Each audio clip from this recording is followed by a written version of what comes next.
여러분 반갑습니다. 오늘이 7월 19일입니다. 7월달도 다 돼가는 것 같습니다. 또 이 방송을 듣고 계시는 시청자 여러분께도 반갑다는 인사를 드리겠습니다. 반갑습니다. 자, 오늘은 베드로전서 마지막 장인 5장의 말씀을 함께 읽고 5장에 있는 내용과 함께 시간이 허락되면 베드로전서에 있는 내용들을 종합해서 한번 정리해보는 그런 시간을 갖도록 하겠습니다. 자, 제가 먼저 5장 1절을 읽겠습니다.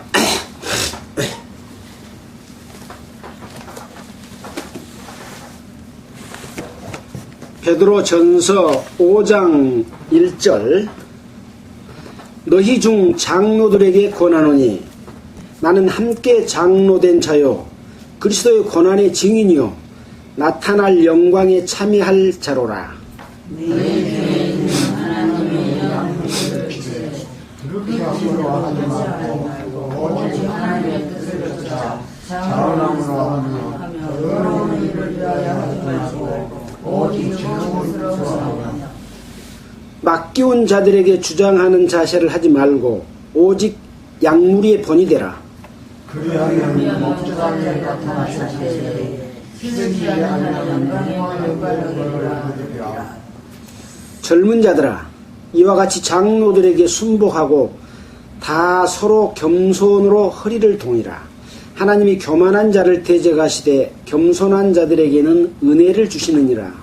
그러므로 하나님의 능하신 손안에서 겸손하라. 내가 너희를 높이시라. 너희 염려를 다 주께 맡겨 버리라. 이는 저가 너희를 권고하시느니라.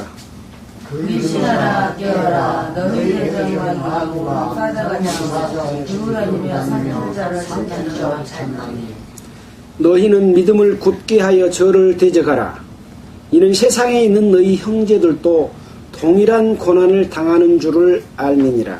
모든 일에 하나님과 그리스도 안에서 너희를 사사 자기의 영원한 영광을 잃어버리는 자들을 고난을 받는 너희를 신이 정롭게 하시며 좋게 하시며 강하게 하시며 혀를 곱게 하시니라. 권력이 세세 무궁토록 그에게 있을지어다. 아멘. 내가 진실한 형제로 아는 신뢰하고 말미암아 너희에게 감사히 나와서 구하고 이것이 하나님의 참된 일을 증거하느니 이는 너희에게 묵게하라. 함께 택하심을 받은 바벨론에 있는 교회가 너희에게 문안하고 내 아들 마가도 그리하느니라. 너희는 사람의 임하심으로 그리스도 안에 있는 너희의 모든 이에게 평강이 있을지어다. 베드로전서 마지막 장인 5장을 함께 읽었습니다. 이따가 전체를 종합적으로 한번 살펴보기로 하고 오늘은 바로 복습 없이 5장 1절을 함께 보도록 하겠습니다. 5장 1절입니다. 너희 중 장로들에게 권하노니 나는 함께 장로된 자요 그리스도의 고난의 증인이요 나타날 영광에 참여할 자로라. 너희 중 장로들에게 권한다. 이 너희들은 누굽니까? 베드로전서 1장에 있는 예수 그리스도의 사도 베드로는 본도, 갈라디아, 갑바도기아, 아시아와 비두니아에 흩어진 나그네 그 지역에 여러 지역에 흩어져 있는 성도들에게 편지를 하면서 그 지역에 있는 너희 중 장로들에게 권한다. 그래서 오늘은 5장에서는 장로들에게 권하는 그런 말씀으로 시작을 했습니다. 그러면서 나는 함께 장로된 자요. 여기서 나는 누굽니까? 베드로입니다. 베드로 전서니까 베드로죠. 그래서 베드로는 예수님의 제자고 사도이면서 장로입니다.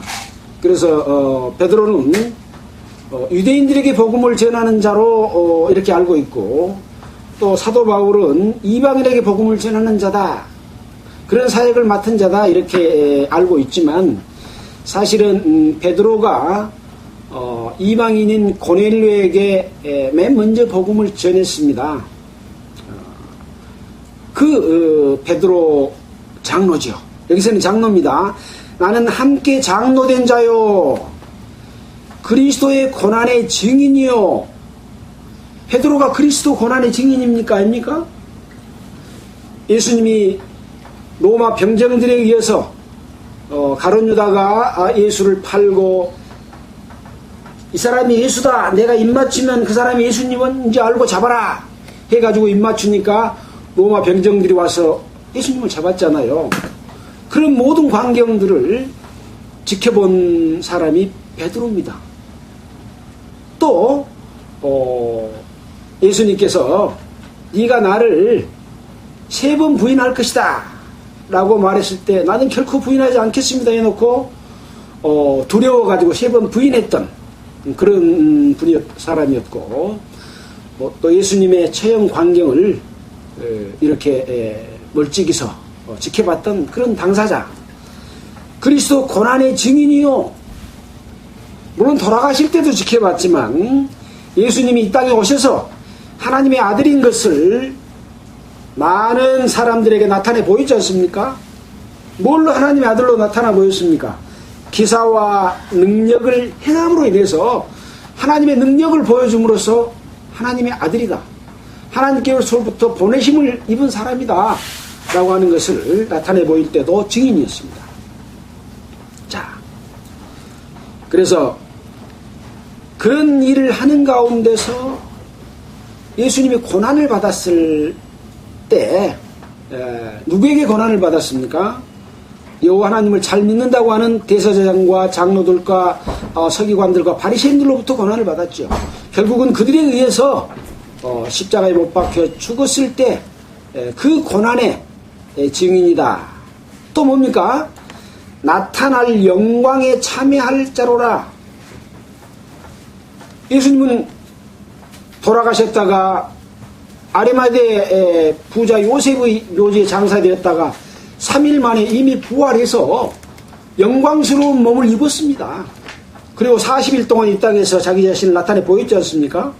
근데 여기 또 나타날 영광에 참여할 자로라 하는 것은 무엇을 얘기합니까?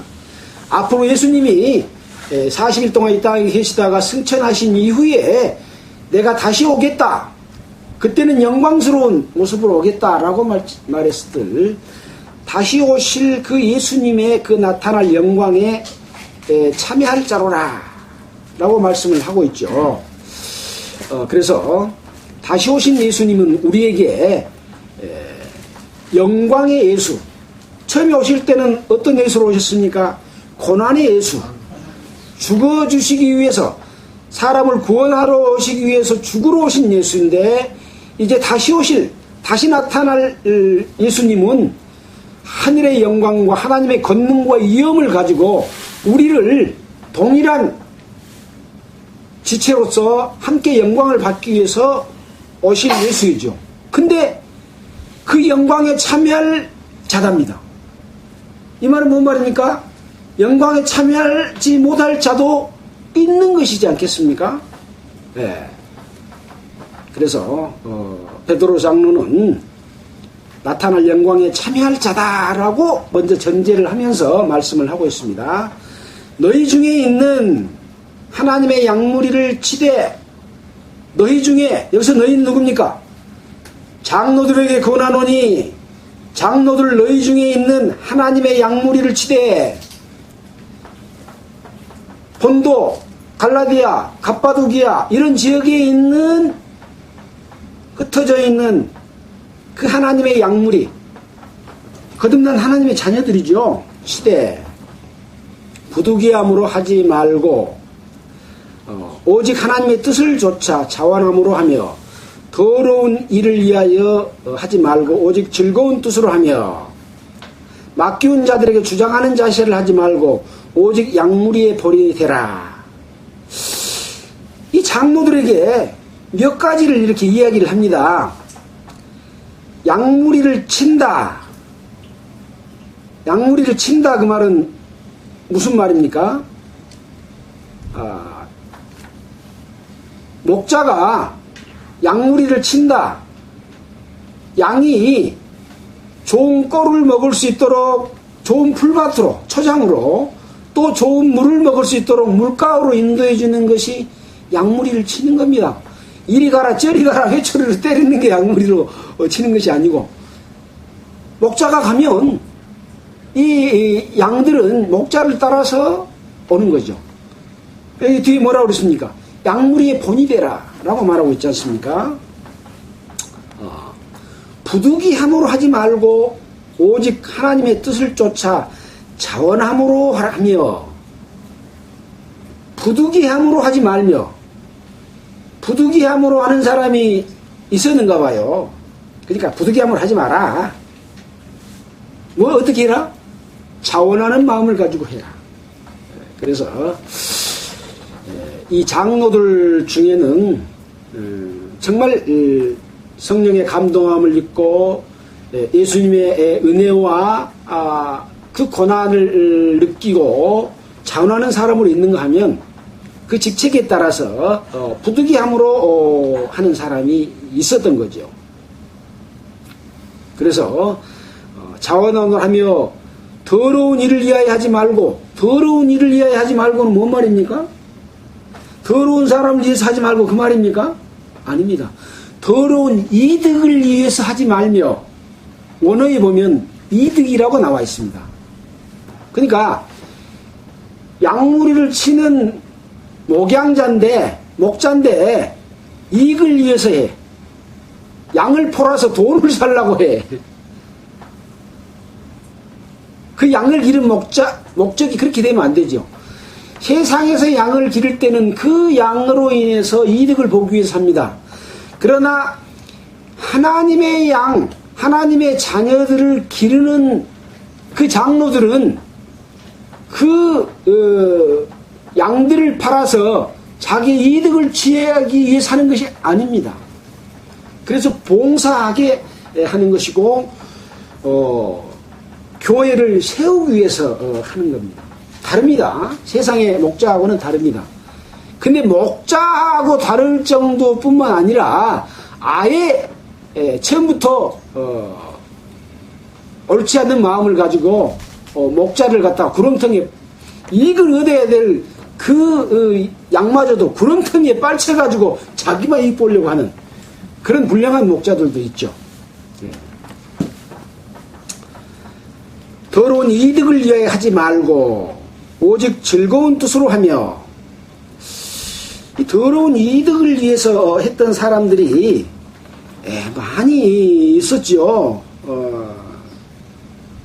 그래서 여기 이제 연관된 관주를 보니까 디모데 전서에도 나와 있고, 디모데 전서 3장 8절 한번 볼까요? 어떤 내용으로 관주를 해놨는가?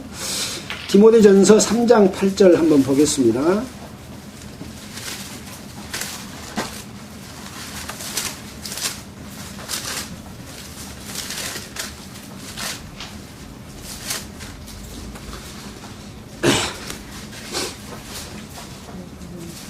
여기는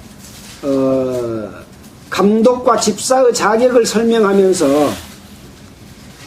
이와 같이 집사들도 단정하고 일구이연을 하지 아니하고 술에 임박히지 아니하고 더러운 이익을 3장 탐하지 아니하고 깨끗한 양심에 믿음의 비밀을 가진 자라야 할지니라. 그래서 사도 바울이 디모데에게 보낸 편지 가운데서 감독의 자격, 집사의 자격을 열거하면서 더러운 이익을 탐하지 말고라고 말하고 있습니다. 또 거기에다가 깨끗한 양심과 믿음의 비밀을 가지고 있어야 된다라고 말하고 있는 것이죠. 그래서 더러운 이익을 취하지 말아라. 또 디도서 1장 7절 그 뒤에 후서 디모데 후서 뒤에 디도서죠. 1장 7절에 보면 감독은 348페이지입니다.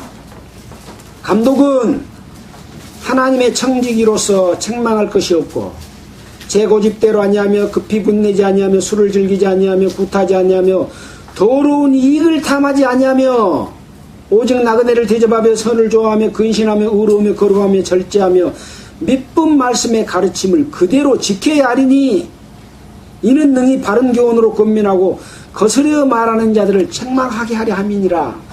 여기도 더러운 이익을 탐하지 말라 라고 말하고 있는 것이죠.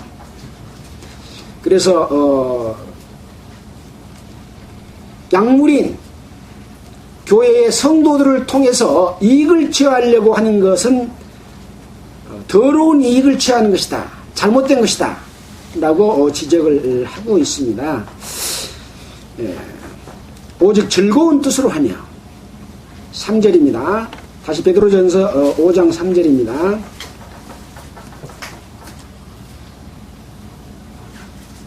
맡기운 자들에게 주장하는 자세를 하지 말고 오직 약물이의 본이 되라. 맡기운 자들에게 주장하는 자세를 하지 말고, 이 주장하는 자세는 뭔 뜻입니까? 주장하는 자세.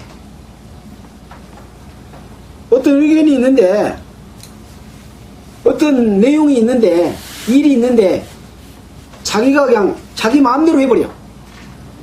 자기의 생각에 따라서 해버린다는 얘기죠.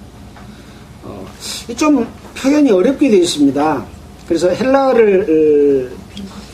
성경을 찾아봤더니 이 헬라어 성경에는 원어로서는 카타퀴리우 온테스 그라고 되어 있는데 지배하는 것 그렇게 되어 있습니다. 주장한다 그 말은 이 약물이를 지배한다 그런 뜻입니다. 지배하지 마라 이거죠. 지배하지 마라.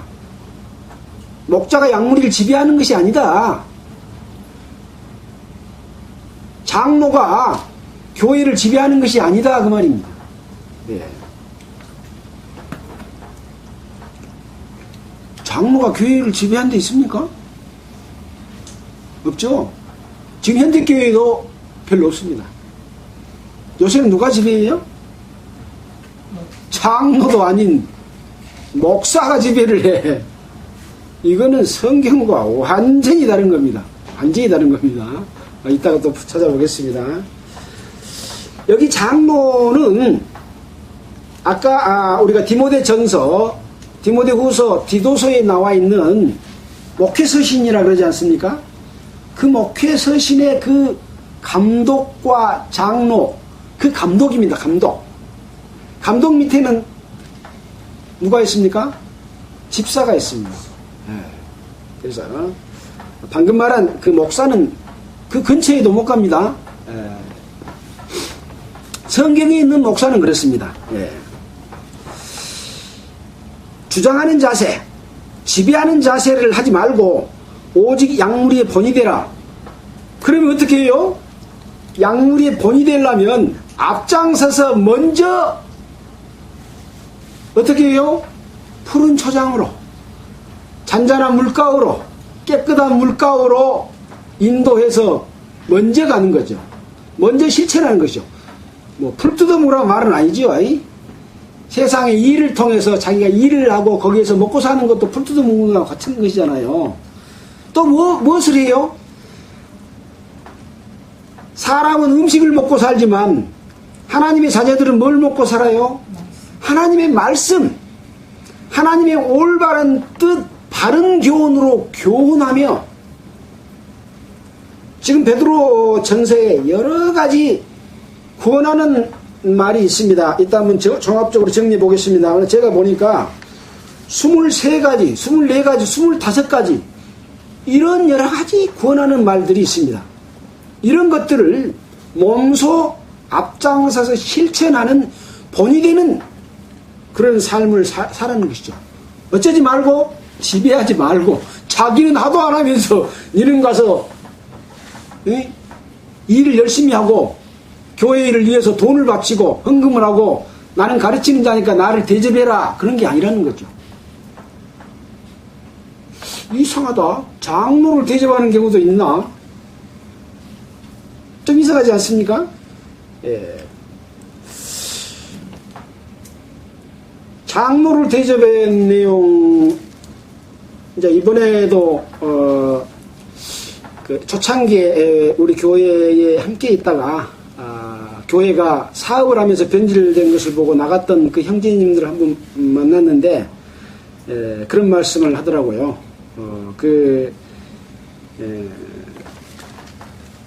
목사의 자격과 목사들이 대접받는 그런 부분에 대해서 이야기하면서 복음을 전하는 자들에게 그 봉급을 주고 이런 먹는 그런 부분 또 대접을 받는 부분 그것이 어느 정도 선까지가 좋은 것이냐 이런 이야기를 한 적이 있습니다.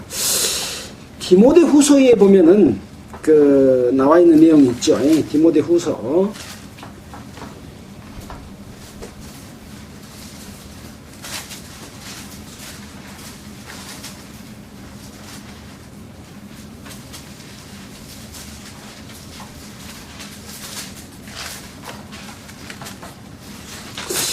데살로니가 후서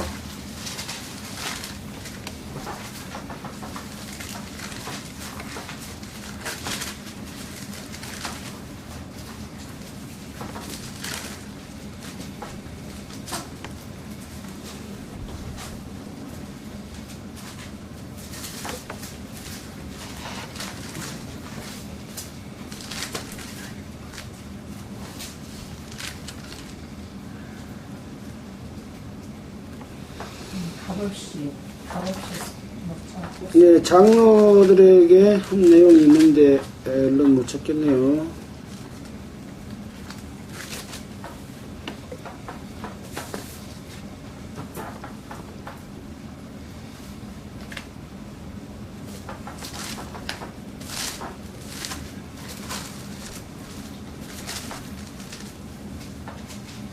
예. 디모데전서 5장 17절입니다. 죄송합니다. 늦어서. 제가 읽겠습니다. 340페이지입니다. 잘 다스리는 장로들을 배나 존경할 자로 알되 가르침에 수고하는 이들을 더할 것이니라. 가르치는 자들이 누구예요? 여기서 보면 장로죠. 존경할 자를 알되 말씀과 가르침에 수고하는 이들을 더할 것이니라. 아까 여기서도 말씀을 가지고 있고 선한 양심을 가지라 막 그런 내용 나왔잖아요. 더할 것이요 이라. 성경에 일렀으되 곡식을 밟아 떠는 소의 입에 망을 씌우지 말라 하였고 일꾼이 그 삭슬을 받는 것이 마땅하다 했느니라. 지금 누구에게 하는 이야기요? 장로들에 관해서 설명하면서 성경에 일렀으되 곡식을 밟아 떠는 소의 입에 망을 씌우지 말라 하였고 이것을 사람들은 목사로 이야기를 해요. 목사에 관한 이런 구절은 없습니다. 장로들입니다. 장로들. 또 일꾼이 그 삭슬을 받는 것이 마땅하다 했느니라. 장로에 대한 송사는 두세 증인이 없으면 받지 말 것이요. 범죄한 자들을 모든 사람들을 꾸짖어 나머지 사람들을 두려워하게 하라. 여기에 이야기하고 있는 내용들은 장로들에게 말할 때 그 가르치는 자에게 일꾼이 삭슬 받는 것이 마땅하다. 또 일하는 소에게 망을 씌우지 말라고 했다라고 하는 내용입니다. 장로나 감독, 감독이나 장로는 동일한 그 겸직을 많이 했습니다. 장로보다 위에가 감독입니다. 같은 장로지만 감독의 직을 맡지 못한 분들도 있었을 수도 있습니다. 그래서 감독은 교회 전체를 가르치고 또 질서를 잡아가고 그런 역할을 했습니다. 근데 이걸 갖다 목사한테 대입을 해가지고 이야기를 하는 것은 성경하고 전혀 안 맞는 그런 이야기죠. 자, 다시 베드로전서 5장으로 돌아왔습니다.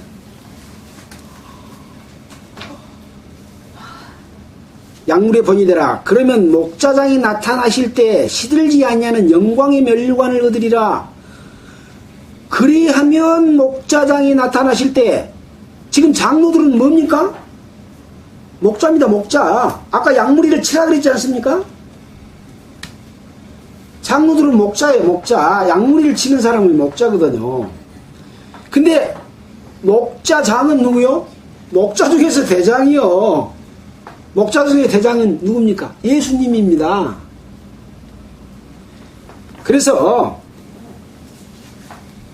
목자장 밑에 감독과 장로들이 있는 겁니다. 그들은 바로 각 교회에서 교회의 하나님의 말씀과 바른 교훈을 가르치고 약물에 번일해서 실천하고 그렇게 하면 목자장이 나타나실 때에 예수님께서 다시 오실 때에 아까 나타날 때 영광에 참여할 자로라 그랬지 않습니까? 그럴 때에 시들지 아니하는 영광의 면류관을 얻으리라. 그렇게 안 하면 면류관을 얻지 못하리라. 그런 내용이 들어있는 거죠. 이면에. 어떻게 하면 다시 한번 읽어보지요. 너희 중에 있는 하나님의 약물이를 치되 부득이함을 하지 말고 하나님의 뜻을 쫓아 자원함으로 하고 더러운 이익을 위해서 하지 말고 즐거운 뜻으로 하며 맡기운 자들에게 지배하는 자세를 하지 말고 약물의 번이 되면 목자장이 나타나실 때 시들지 아니하는 영광의 면류관을 얻으리라. 그렇게 안 하면 시들지 아니하는 영광의 면류관을 얻지 못하는 것이지요. 그러니까 이 땅에서 예수 이름 가지고 이득을 취하고 또 지배하고 부득이함으로 하고 억지로 하고 그러면 예수님께서 오실 때 우리에게 나타날 영광에 참여할 자입니까? 참여하지 못할 자입니까? 참여하지 못할 자가 되는 겁니다. 사람들은 이것을 잊어버렸어요. 잊어버려. 그래서 멀리 보이는 하나님께서 우리에게 다시 오실 때 주실 영광을 저 뒤에다 놔둬버리고 지금 대접받고 영광받고 권력 누리고 통치하는 더러운 이익을 위해서, 말로는 더러운 이익이라고 합니까? 이것은 당연히 사도로서 받을 것이다. 복음 전하는 자로서 받을 것이다. 또 성경이 없는 목사로서 받을 것이다. 그러고 거짓말, 괴사를 행하면서 그런 일을 하는 것이죠. 그들에게는 다시 나타날 때 영광에 참여할 자가 못되고 시들지 않은 영광의 면류관을 얻으리라에는 해당이 안 되는 분입니다. 여기 영광의 면류관 했는데 이 영광의 면류관은 헬라어로는 스테파논이라고 말했는데 승리관입니다. 승리관. 영광의 면류관은 승리관입니다. 승리는 어쩔 때 승리를 해요? 어떤 경쟁에서, 게임에서, 싸움에서 이기는 것이 승리잖아요. 싸움은 누구하고 싸움입니까? 마귀하고 싸움입니다. 내 육신의 요구를 통해서, 육신을 통해서 침투하는 마귀하고 싸움에서 이겨야만이 승리의 면류관을 주는 겁니다.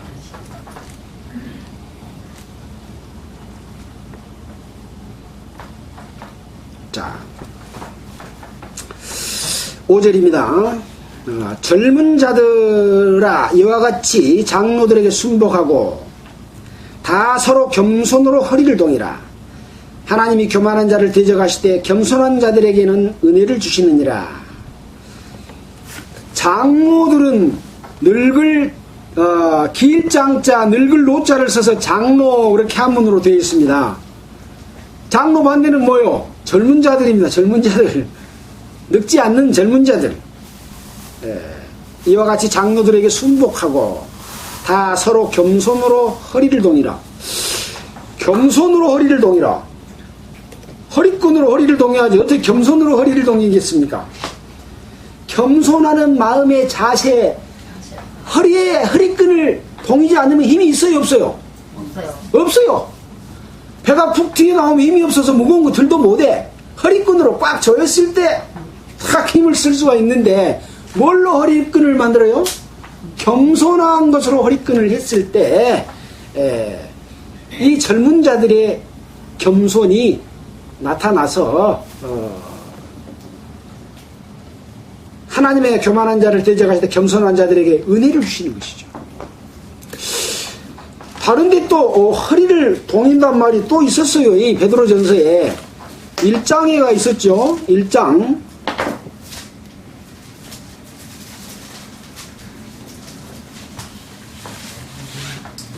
허리를 동인다. 허리를 동인다. 1장 13절 그러므로 너희 마음의 허리를 동이고 근신하여 예수 그리스도에 나타나실 때에 너희에게 가져올 은혜를 온전히 바랄지어다. 마음의 허리끈을 조이고 근신해서. 근신이 뭡니까? 자기가 취할 거 하고 잡은 거 다 하는 것은 근신이 아니죠. 어떻게? 그리스도에 나타나실 때에 너희에게 가져올 은혜를 온전히 바랄지어다. 이 가져올 은혜가 바로 우리 베드로전서 지금 5장에서 나와 있는 증인이요 나타날 영광에 참여할 줄 알아. 그리스도께서 다시 나타날 때 가져올 영광입니다. 이것이 가져올 은혜를 온전히 바랄 때 마음의 허리끈을 동이는 겁니다. 네. 마음의 허리끈이 어떤 허리끈인지 안 가르쳐줘도 다 알지 않겠습니까?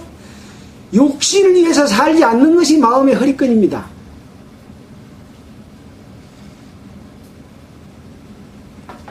그냥 세상에서 뭔 일에서 먹는 거 그거 육신의 일 그것을 이야기한 게 아니에요. 너무 걸 빼서 먹는 거 아주 못된 더러운 이익을 취하는 것을 이야기하는 있는 거예요.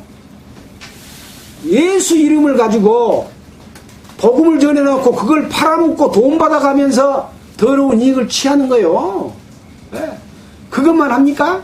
전할 때 받고 또 다스릴 때 받고 걷어서 받고 작정해서 받고 사업한다고 받고 예배당 진다고 받고 자기는 손 하나 까딱 안 하고 성도들이 모아놓은 수십억 수백억 수천억 원을 가지고 대장놀이 하면서 살고 있는 그들에게 말하는 거예요. 정신 똑바로 차려서 이걸 누구를 말하는 것인가를 알 때 그들에게 말을 듣고 그들에게 순종하면 그들에게 동참하는 것이 된다니까요. 마귀에게 동참하는 것이 그런 거예요. 아까 승리의 면류관은 누구로부터 승리하는 거예요?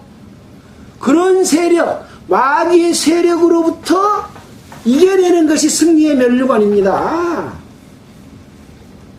딴 데 있는 것이 아니요. 우리가 세상 살면서 마귀하고 싸울 거에 뭐가 있습니까? 마귀하고 싸울 거 있던가요? 세상 살면서? 없어요. 없어요. 예수 이름 팔아서 묵고 사는 그 마귀의 아지트가 종교라니까요. 종교. 이것이 나중에 종교와 종교가 다 합쳐져서 음녀가 돼서 거기에 적그리스도가 내가 그리스도다 하고 성전 지어놓고 거기서 자기에게 경비하게 만들고 내가 하나님이다 라고 말한다고 그랬잖아요. 그 세력들입니다. 동종들입니다. 동종들. 예수 믿고 유익을 취한 사람은 그 적그리스도보다 더 나쁜 사람이죠. 네. 적그리스도는 아예 타락한 천사의 두목이니까 냅둬봅시다. 네. 예수 믿고 거듭났다고 하는 사람이 육신의 이익을 취하는 자들에게 지금 장로 중에 너희 중 장로들에게 권하노니, 자, 장로에 대해서 한번 살펴본다면 방금 이 장로 자격은 아까 잠깐 디모데 전서에서 봤습니다. 바울도 장로지요. 베드로도 장로지요. 예수님 형제인 야고보도 예루살렘 교회 장로였지 않습니까? 또 디모데도 장로고 디도도 장로고 여기 지금 여러 지역에 흩어져 있는 지역에도 장로들이 또 있습니다. 이 장로들은 각 교회의 그 하나님의 그 뜻을 가르치고 몸소 실천하고 하는 그런 위치에 있는 그런 장로들이죠. 그래서 장로나 감독이나 집사 이런 역할이 정말 하나님의 뜻에서 벗어나 버리면 그 교회는 망하는 겁니다. 그래서 흔히 목회서신이라고 말하는 디모데전서, 디모데후서, 디도서 이 서신들 가운데는 장로들이 어떻게 살아야 될 것에 대해서 상세하게 말하고 있지 않습니까? 아주 중요한 부분이죠.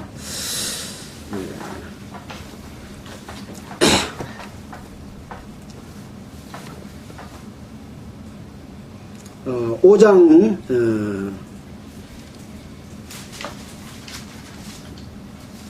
5절 방금 우리 가자 그랬죠.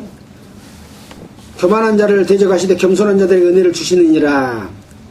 그러므로 하나님의 능하신 손 아래서 겸손하라. 때가 되면 너희를 높이시리라 하고 젊은 자들에게 이렇게 말을 했습니다. 그래서 이 젊은 사람들은 아직도 혈육이 왕성하고 어떤 옳은 것을 보면 뭐 굽힐 줄도 모르고 막 잘못된 것도 판단을 잘 못해서 그냥 억지로 밀어붙이고 이럴 수 있는 소질이 다분히 있지 않습니까? 또 특히 이제 젊기 때문에 이성적으로나 이렇게 잘못된 일을 저지를 수도 있는 그런 대단히 위험한 그런 자들에게 장로들에게 순복하면서 겸손으로 허리를 동이고 했을 때 하나님께서 능하신 손 아래서 겸손하면 너희를 높이시겠다 그렇게 말씀을 해주고 계십니다. 그래서 또 젊은 자들에게 가장 약점이 있을 수 있는 부분이 또 뭐가 있냐 하면 젊은 사람들은 직장이 없는 사람이 많이 있잖아요. 그래서 이렇게 나이 든 사람들이나 그런 사람들에게 자꾸 빌붙어서 자꾸 일하려고 하지 않고 그 교회에 붙어가지고 얻어먹으려고 하는 그런 사람들이 많이 있었어요. 그래서 데살로니가 후서 3장 6절로 12절에 보면 게으르고 규모 없이 행하고 일만 만드는 자들이 있다라는 것을 우리가 공부했지 않습니까? 그래서 굉장히 이런 것들에 대해서는 네 손으로 일을 해라 하는 것들을 사도 바울은 엄청 많이 이야기를 했습니다. 그러면서 밤낮으로 수고하고 일하면서 해야 되는 것이 감독으로서 장로로서 복음 전하는 자로서 사도로 해야 되는 그런 기본적인 태도다. 그런 본을 보여라. 그러기 위해서 나는 사도의 본을 하나로 쓰지 않고 쓰지 않는 것이 내 상이다 라고 말을 했습니다. 이런 것이 바로 특히 젊은 자들에게는 더욱 중요한 뜻이 되겠죠. 나이가 든 사람들은 그래도 이제 살다 보면 어떻게 돈도 좀 모아주고 집도 생기고 또 그러는데 거기다가 더 누리려고 막 욕심을 부리면 되겠습니까?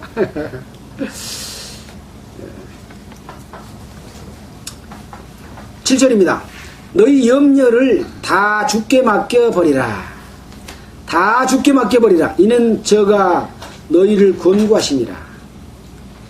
하나님의 능하신 손 아래 맡겨버리라 그 말이죠. 그러면 하나님의 능하신 손이 너희를 권고하시기 때문에 그렇다. 근신하라 깨어라 너희 대적 마귀가 우는 사자같이 두루 삼킬 자를 찾나니. 그래서 결국 이 장로들에게 말하고 있는 것은 또 젊은 자들에게 말하고 있는 것은 뭐냐? 근신하라 깨어라 너희 대적 마귀가 우는 사자같이 두루 다니며 삼킬 자를 찾나니. 사자가 우는 사자 여기서 우는 것은 왜 울겠어요? 화가 나서 울어요? 배가 고파서 우는 사자요.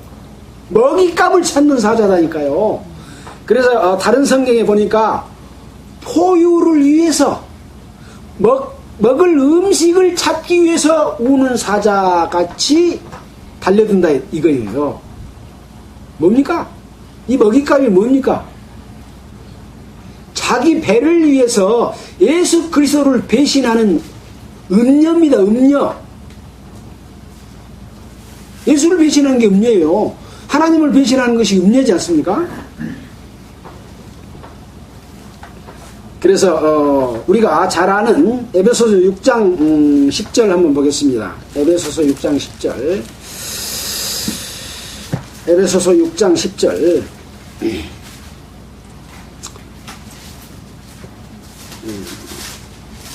찾으면서 들어보십시오. 정말로 너희가 주 안에서 그의 힘의 능력으로 강건해지고 마귀의 괴계를 능히 대적하기 위하여 하나님의 전신갑주를 입으라. 빛의 갑옷을 입으라. 우리의 씨름은 혈과 육에 대한 것이 아니요 정사와 권세와 어두움의 세상 주관자들과 하늘에 있는 악의 영들에게 대함이라. 그러므로 하나님의 전신갑주를 취하라. 육체의 권한으로 갑옷을 삼으라. 베드로전서 4장 1절에 우리가 배웠죠. 그리고 악한 날에 너희가 능히 대적하고 모든 일을 행한 후에 서기 위함이라. 그런즉 서서 진리로 너희 허리띠를 띠고 의의 흉배를 붙이고 평안의 복음에 예비한 것으로 신을 신고 모든 것 위에 믿음의 방패를 가지고 이로써 능히 악한 자의 모든 화전을 불화살을 소멸하고 구원의 투구와 성령의 곧 하나님의 말씀을 가지라. 이렇게 전신갑주를 입으라 라고 말하고 있습니다. 뭘로? 진리로 허리띠를 띠고 의의 흉배를 붙이고 화평의 복음에 준비한 가운데 신을 신고 믿음의 방패를 가지고 구원의 투구를 쓰고 하나님의 말씀을 가지고 찔러 쪼개서 마귀의 괴계를 물리쳐라. 그러려면 어때요? 하나님의 말씀인 성경을 베드로를 통해서 바울을 통해서 말씀해 준 내용을 잘 읽고 어떤 것이 우는 사자의 포유하는 잡아물으려고 하는 소린가 그런 행위인가 하는 것을 살펴보고 탁 막아버려야 되지 않습니까? 탁 막아버려야 돼. 근데 모르고 속아 넘어간다니까요. 하나님의 소리처럼 말을 해요. 하나님의 목자인 양 말을 해요. 그렇게 하면 상 받는다고 말을 하고 복종하라고 말하고 순종하라고 말하고 여기 있는 좋은 말을 다 거기다 둘러붙여갖고 괴사 사기를 쳐. 그러니까 속아 넘어가는 거예요. 다 못되게 잘못되게 마귀의 괴계가 드러나도 아직도 속아 넘어가서 거기에 쩔쩔 따르고 있는 사람들도 있잖아요. 와, 미련한 사람은 절구통에 콱콱 찍어도 그 껍질이 벗어지지 않는다는 말이 있잖아요. 안 벗겨지더라고요. 그래도 그분이 그분이야. 그분 아직 안 죽었어? 안 죽었을 거야. 우리의 지도자였어. 하나님이 보낸 사자였어. 한국교회의 지도자야. 아직도 그렇게 믿고 있는 사람들이 있다니까요. 성경을 보고 그 말씀으로 탁 비춰보면 훤히 마귀의 사자가 저것이 먹이를 잡기 위해서 우는 소린가 자기 짝을 찾기 위해서 우는 소린가 그걸 구분을 못하면 되겠어요. 예, 구분해야 됩니다.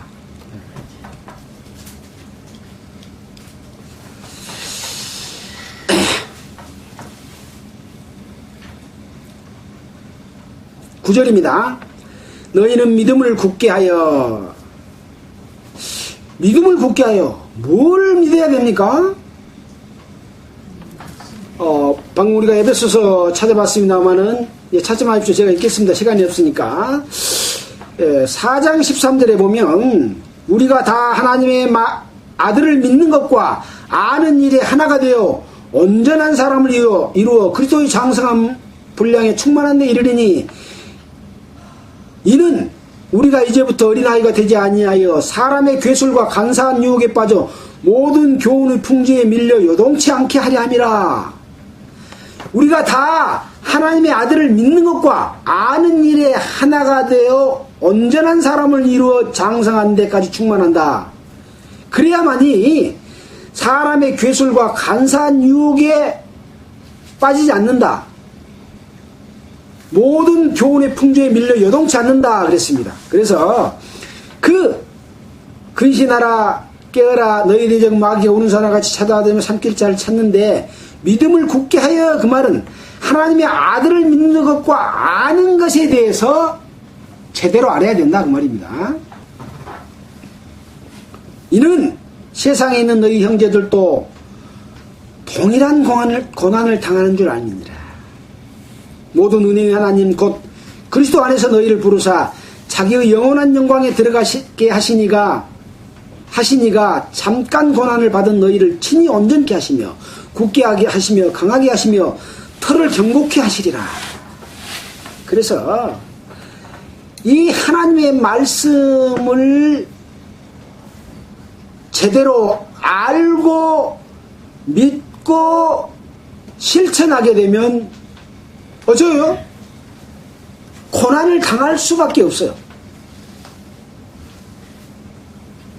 그런데 모든 은혜의 하나님 그리스도 안에서 너희를 부르사 자기 영원한 영광에 들어가게 하시니가 잠깐 고난을 받은 너희를 친히 온전케 하시며, 여기서 잠깐 고난인데 하나님이 보실 때 잠깐 고난이요. 세상에 살면서 바르게 사는 고난은 한순간이 길게 느껴질 수가 있잖아요. 그 고난이 간단한 고난은 아니죠. 그래서 앞에 고난에 대해서도 나왔지만은 이러한 고난 가운데서 있을 때 어쩐다고요? 죄를 짓지 않는다고 말했잖아요. 1장 몇 절에 그랬습니까? 그래서 그 고난을 받음으로 말미암아 너희를 친히 온전케 한다. 온전케. 지금 구원을 받으면 바로 온전케 됩니까? 거듭난 성도로서 하나님의 자녀가 됩니다. 그 하나님의 자녀가 되는 것은 다시 자녀가 안 돼갖고 자녀의 위치를 잃어버리고 다시 마귀의 자녀로 가는 것은 아닙니다. 자녀는 죽어도 자녀예요. 살아도 자녀고. 그러나 그 자녀가 온전하게 장성한 자가 되고 또 주님께서 다시 오실 때에 부끄럽지 아니하고 나타날 영광에 참여할 자가 되고 영광의 멸관을 얻을 자는 아니잖아요.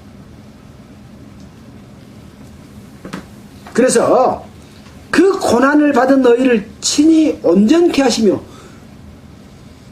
온전케 됩니까 본인이? 하나님께서, 예수께서 온전케 해주시는 거죠. 굳게 하시며 터가 굳어진다 이거요. 마음을 굳게 믿음에서 흔들리지 않는 것이요. 굳는다는 것은. 근데 그것이 예수 그리스도를 바로 알고 하지 못하면, 믿는 것과 아는 것이 바르지 못하면 온전케 될 수도 없고 굳게 될 수도 없고 강하게 될 수도 없어요. 그렇게 살면, 진리 가운데 순종하게 살면 어쩐다고 그랬어요? 마귀가 잡아먹으려고 그래. 우는 사자처럼. 자기 편을 잡아먹습니까? 마귀가, 사자가 자기 새끼들 잡아먹어요? 절대 안 잡아먹습니다. 사탄이 자기 새끼를 절대 안 잡아먹습니다. 누구를 잡아먹어요? 이미 자기 편이 돼버린 타락한 변질된 그리스도인들은 잡아먹지 않습니다. 나 편인데 내 새끼인데 왜 잡아먹어요? 바르게 살려고 하면 잡아먹는다니까요. 그래서 싸움이 계속 있는 겁니다. 그러면 어쩐다고요? 친히 너희를 온전케 하며 굳게 하시며 강하게 하시며 털을 견고케 하시리라. 이 터가 무슨 터요? 예수 그리스도의 터요. 모퉁이에 유대인들은 버렸지만 종교인들은 버렸지만 그 버린 돌이 모퉁이에 머릿돌이 돼가지고 이방인과 유대인과 하나가 예수님이 거하실 초소가 되기 위하여 집을 지어가고 있지 않아요. 그 터를 건국해 하신다니까요. 경곡해. 여러분은 그 터 위에 경곡해 되는 사람입니까?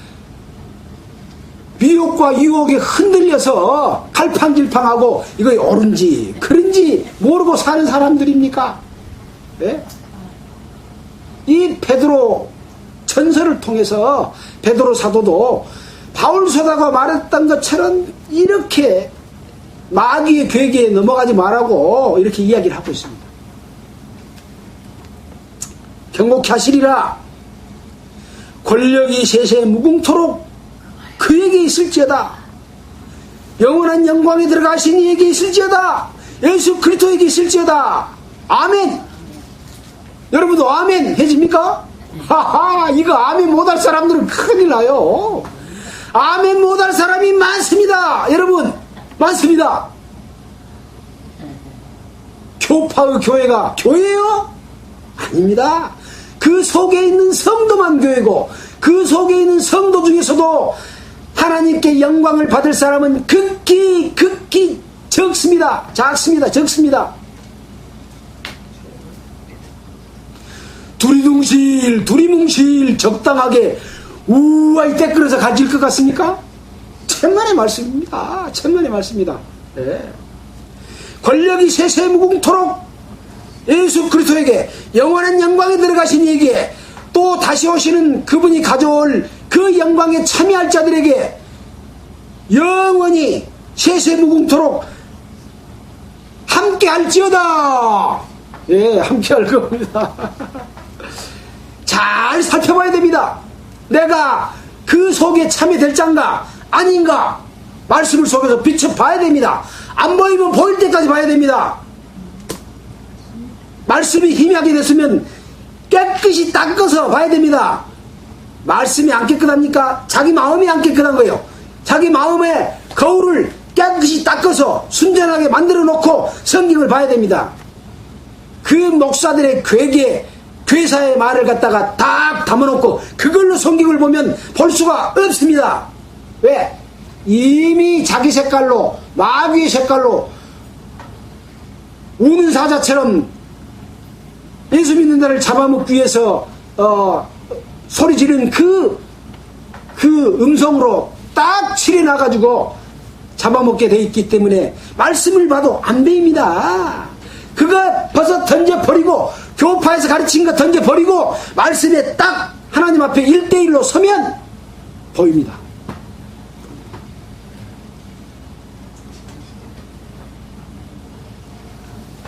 여기 권력이 세세무궁토록 있을지어다. 이 말 속에는 그동안 베드로전서에 나와 있는 1장 7절, 1장 21절, 3장 22절, 2장 9절, 4장 11절에 나와 있는 예수 그리스도께서 나타나실 때에 우리에게 주실 영광과 능력과 권능을 이야기하고 있습니다. 다 이야기해 놨습니다. 하늘에 오르사 하나님의 우편에 계신 이 천사들과 권세들과 능력들이 저에게 순복할지어다. 그리스도인도 동일한 그 자리에 있어서 그들의 순복을 받을 자니라. 그런 자입니다. 우리가 그 세세무궁토록 권력 좋지 않습니까? 요새 대통령 하면 권력 쥐고 대한민국의 모든 돈을 엄청난 수조 원씩 수십조 원씩 사업계획에 여가고 자원회계한다고 갔다가 수십조 여고 또 뭐 한다고 갔다 하고 또 경제부행한다고 갔다 해갖고 전부 자기 졸기들에게 줘가지고 돈 긁어 모으는 것 권력 좋지 않습니까? 공에 군수하고 국회의원 하면서 자기 권력 가지고 하는 것, 이 권력 더러운 권력입니다. 그러나 하나님께서 우리에게 주시는 권력은 진리 안의 권력, 영원한 가치와 영광을 누릴 수 있는 양심에 입각해서 편하게 즐겁게 받아들일 수 있는 권력, 이 권력을 우리에게 주신답니다. 그 권력이 영원히 너희에게 있을지어다. 그에게 있을지어다. 그 말은 너희에게도 있을지어다. 그 말하고 똑같습니다. 우리는 그리스도 안에서 한 몸이지 않습니까? 또 얼른 넘어가겠습니다. 자, 12절입니다. 이제 베드로 전서를 마치면서 베드로 사도가 마지막으로 인사를 합니다. 내가 신실한 형제로 하는 실로아노로 말미암아 너희에게 간단히 써서 권하고 이것이 하나님의 참된 은혜임을 증거하노니. 그러니까 이것을 간단히 쓸 때 쓴 사람은 아마 실로아노인 것 같아요. 베드로가 이렇게 쓰라고 말한 것을 썼는 것 같아요. 실로아노는 이제 여러 가지 설이 있습니다. 바울 사도가 함께 동역했던 신라는 동일한 사람이었습니다. 그 실로아노다 하고 말하는 분들이 있는가 하면 동일이 아니다 그런 말을 하는 사람도 있습니다만은 그 실로아노면 더 이해하기가 쉽겠죠. 자, 실로아노로 말미암아 너희에게 간단히 써서 권하고 이것이 하나님의 참된 은혜임을 증거하노니. 무엇이 하나님의 참된 은혜요? 간단히 써서 권하는 말씀, 베드로 전서. 이것이 하나님의 참된 은혜임을 증거한다. 베드로 전서만 잘 읽어보려도 하나님의 참된 은혜가 뭔지 알겠죠? 사실 읽어봐요. 간단히 써서 권하고 이것이 하나님의 참된 은혜임을 증거한다. 너희는 이 은혜에 굳게 살아. 이 말씀 위에 굳게 살아. 함께 택하심을 받은 바벨론에 있는 교회가 너희에게 문안하고. 여기 바벨론은 우리가 처음에 배울 때 로마라고 말했죠. 아예 톰슨 성경에는 여기 로마라고 해놨더라고요. 바벨론에 있는 교회가 너희에게 문안하고 내 아들 마가도 그리하느니라. 여기 마가가 나와 있는데 이 마가가 이 사도행전에서 바울 사도와 함께 복음을 전하다가 어디입니까? 버가로 갔을 때 예루살렘으로 돌아가고 그것 때문에 격렬한 논쟁이 있었던 그 마가라고 하는 요한이다 그렇게 보고 있더라고요. 그래서 이 마가라고 하는 요한은 사도행전 13장 13절에도 나와 있고 사도행전 12장 12절에도 나와 있습니다. 12장 12절에는 베드로가 헤롯 왕의 감옥에서 풀려나서 마가라 하는 요한이 어머니 마리아의 집에 갔을 때 이제 감옥에서 갇혀 있는데 밤중에 베드로가 왔어요. 그러니까 로데라고 하는 계집 아이가 베드로 목소리를 듣고 문 열어줘야 될 거인데 문도 안 열어주고 달려가서 베드로가 왔다 그러니까 뭐 미쳤냐 베드로가 감옥에 있는데 여기 와야 하고 그런 사건이 있었잖아요. 그때 있었던 마가도 그리 하느니라. 근데 그때 마가가 왜 함께하지 않고 예루살렘으로 가버렸을까 하는 것에 대한 논쟁이 많이 있었지 않습니까? 그래서 이번에 이제 그 톰슨 성경을 보다 보니까 거기 뭐라고 나와 있냐 하면 저희를 떠나 예루살렘으로 돌아가고 이 내용이 구브로와는 달리 버가에는 다양한 이방인들이 거주하고 있었기 때문에 마가라고 하는 요한은 이방인들과 직접 접하는 일에 대해서 마음의 꺼리낌을 갖게 되어서 바울과 격렬한 논쟁을 해서 예루살렘으로 돌아갔다 이렇게 해설을 해놨더라고요. 그러니까 마가라고 하는 요한은 유대인이겠죠. 이방인들하고 만나고 함께하는 것에 대해서 꺼리낌을 가지고 있었습니다. 예루살렘에 있는 성도들이 대부분 다 그랬죠. 그래서 예루살렘에서 안디옥으로 온 자들이 예수 그리스도만 받고는 구원 못 받아. 할례도 받고 율법도 지켜야 돼. 그것 때문에 말썽이 났잖아요. 그것이 바로 다른 복음이다. 갈라디아에서 지적했던 그런 내용이잖아요. 유대인들은요, 하나님의 선택한 민족이다 해가지고 우월성을 가지고 있었어요. 구원받은 사람들까지도.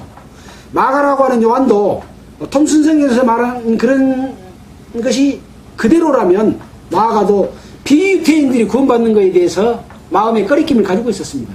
그러나 그것을 가장 확실하게 그리스도 안에서 하나다라고 말한 사람이 누굽니까? 바울입니다. 그래서 유대인이나 이방인이나 차별이 없느니라. 구원받은 사람은 어떤 종족을 떠나서 그리스도 안에서 한 몸인 것이죠. 이것이 바로 교회의 어떤 비밀이기도 합니다. 그리스도 안에는 차별이 없습니다. 자, 이제 마치도록 하겠습니다. 14절입니다. 함께 읽겠습니다. 너희는 사랑의 입맞춤으로 피차문하나라. 그리스도 안에 있는 너희의 모든 이에게 평강이 있을지어다. 그래서 이렇게 베드로 전서를 마쳤습니다. 이게 이제 정리를 좀 해보려고 했는데 정리할 시간이 많이 부족합니다. 간단히 그냥 요점만 말씀을 드리겠습니다.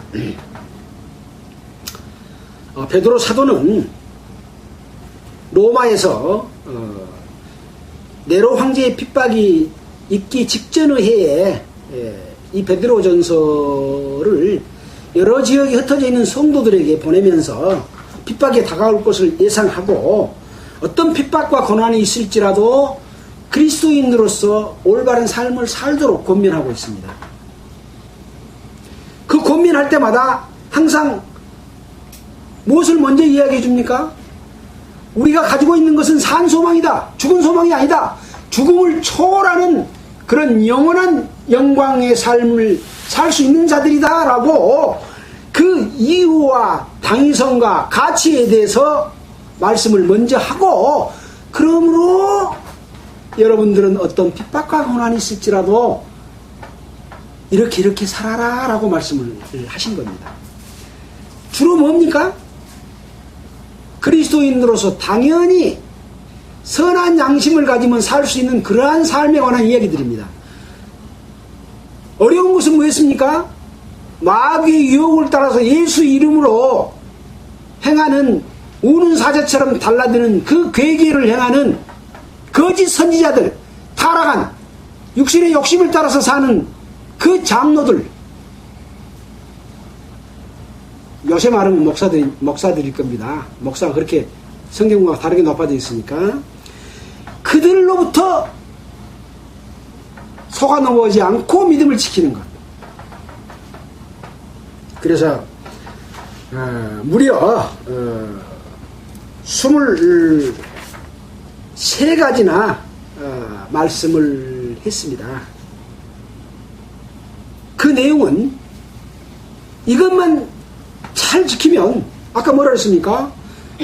너희에게 간단히 있어서 구원하고 이것이 하나님의 참된 은혜임을 증거하노니 너희는 이 은혜에, 이 간단히 있어서 구원하는 이 베드로 전서의 말씀에 굳게 서라 이야기하고 있습니다.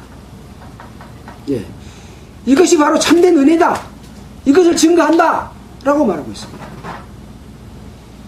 이 베드로 전서만 제대로 읽고 실천해도 하나님께서 우리에게 주시는 그 영광에 참여할 수가 있습니다. 권력과, 자, 5장 11절 같이 함께 읽고 마치겠습니다. 5장 11절입니다. 권력이 세세무궁토록 그에게 있을지어다. 아멘. 마치겠습니다. 기도하겠습니다.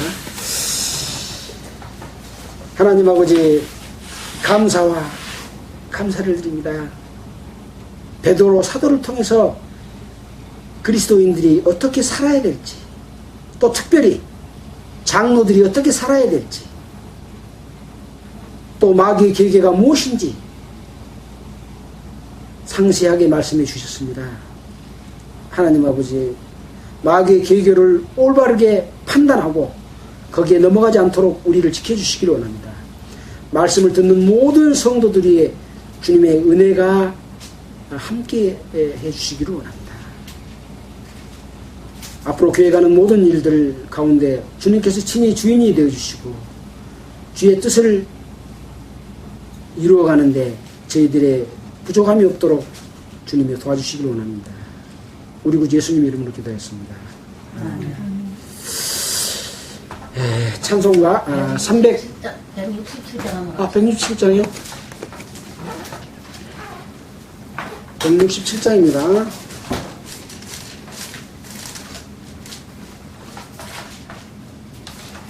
예, 주 예수 강림이 오늘 말씀하고 아주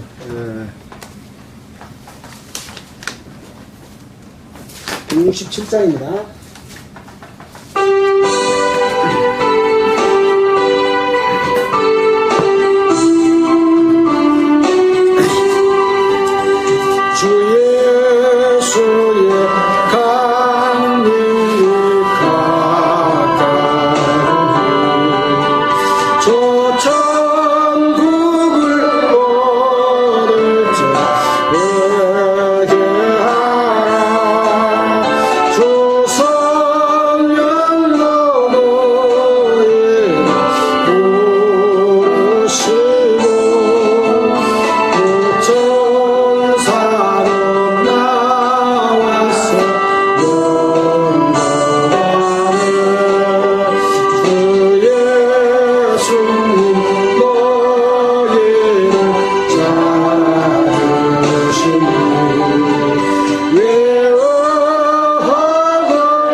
이 베드로전서에 나와 있는 무엇을 하라고 권하는 내용에 대해서 한 23가지에서 25가지 정도 되는데 한번 나름대로 무엇을 하라고 하셨을까라는 것을 정리를 한번 해보시는 것을 숙제로 드리겠습니다.